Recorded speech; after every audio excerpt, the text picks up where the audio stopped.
Hey, welcome back. Today's question is what to wear on safari. I get this question constantly when I am taking people on a safari. It's like their number one question. They think that we need to wear safari clothes, khaki safari clothes. And I want to let you in on a little truth.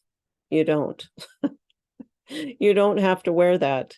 In fact, a lot of the dress that we think of as safari attire has come from the hunting days.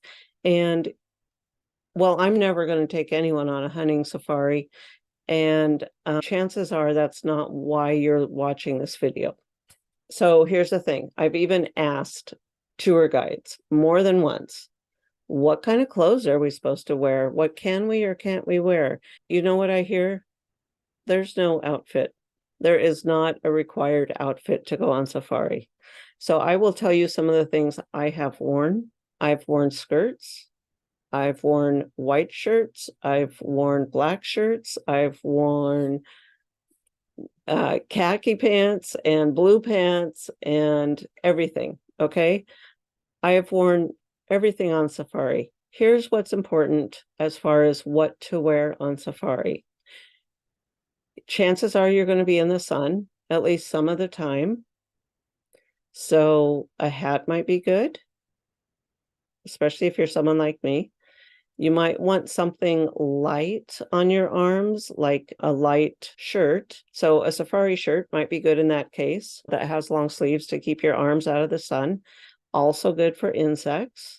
You're going to need some jackets for nighttime because it does cool down in the evening. You can wear shorts, you can wear cropped pants, you can wear long pants.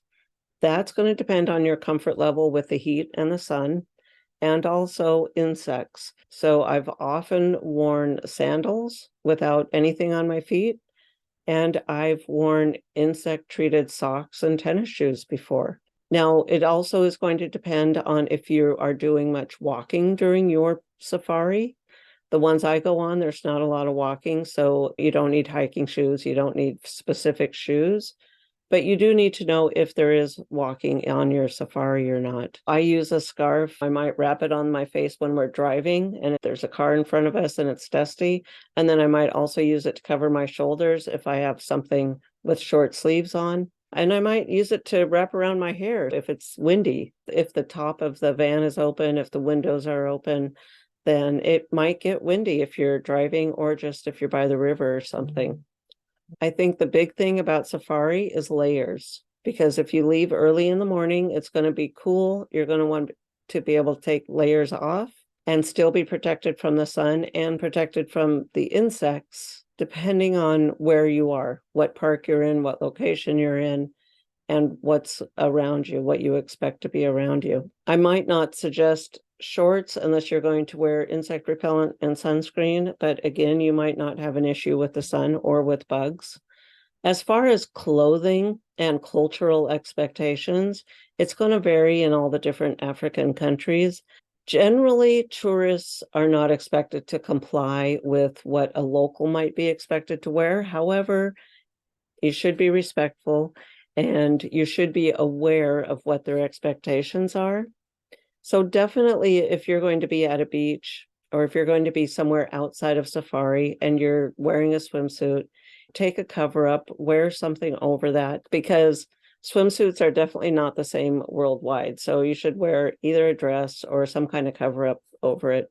Essentially, though, for the safari itself, there is no dress code. If you're not doing a walking safari, you probably don't need to worry about the colors you're wearing. Some websites do say to avoid white or to avoid black.